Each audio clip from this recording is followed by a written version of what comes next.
जिनका हृदय भगवान में स्थित हो गया है उनके लिए सर्वे भवन्तु सुखिनः, सर्वे सन्तु निरामयाः, सर्वे भद्राणि पश्यन्तु, मा कश्चित् दुख भाग भवेत्।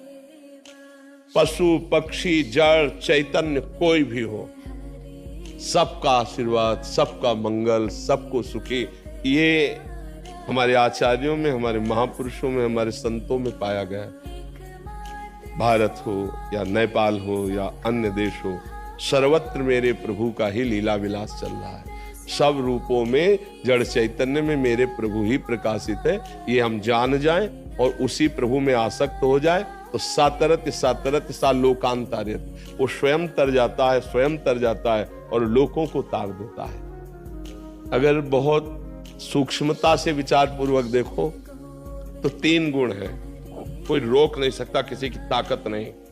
3 गुण है, एक है सतोगुण, एक है रजोगुण और एक है तमोगुण।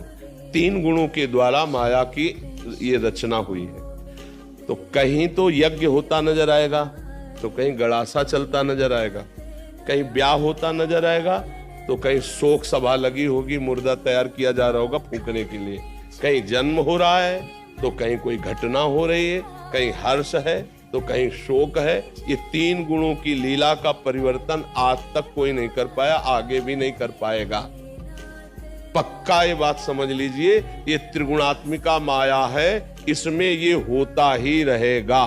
भगवान के अवतार के समय या अवतार के बाद या अवतार के पहले आप देख लीजिए, आप और अब भी देख लीजिए, कहीं भजन हो रहा है, कीर्तन हो रहा है तो कहीं हत्या हो रही है, कहीं धर्म से चला जा रहा है तो कहीं व्यभिचार हो रहा है, कहीं यज्ञ का अनुष्ठान शुरू है तो कहीं पशुओं की बलि दी जा रही, पशुओं की हत्या हो रही, कहीं कहीं मंदिर निर्माण किया जा रहा है तो कहीं मंदिर तोड़ा जा रहा है। ये लीलाएं 3 गुणों से चलती रहेंगी, क्योंकि कोई राक्षसी स्वभाव का है, कोई दैवी स्वभाव का है, कोई राजसिक स्वभाव का है, वो अपने स्वभाव से वर्ताव करेगा। हम राक्षसी स्वभाव को भजन के द्वारा बदलने की चेष्टा करेंगे, पर हम नाश नहीं कर सकते। नाश करना हमारा स्वभाव नहीं है, बस ध्यान रखना, ये भगवान का पावर होता है।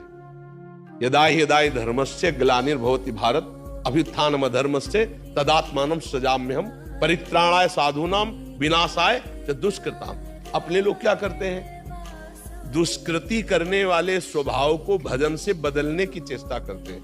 हमारा क्या उद्देश्य है? हम पिट जाएंगे और भजन के बल से तुम्हारी बुद्धि को शुद्ध करने की चेष्टा करेंगे। बस दुख होगा हमको, जब अधर्म हो रहा है उसे देखकर दुख होगा और उसकी निवृत्ति के लिए हम अपने को कसेंगे, हम भूख प्यास सहकर भजन करेंगे और उस धर्म को पुष्ट करने की चेष्टा करेंगे।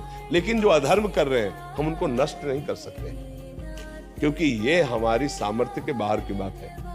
या आज तक किसी ने संत वेश में धारण करके नष्ट कर पाया हो तो हमें बता देना।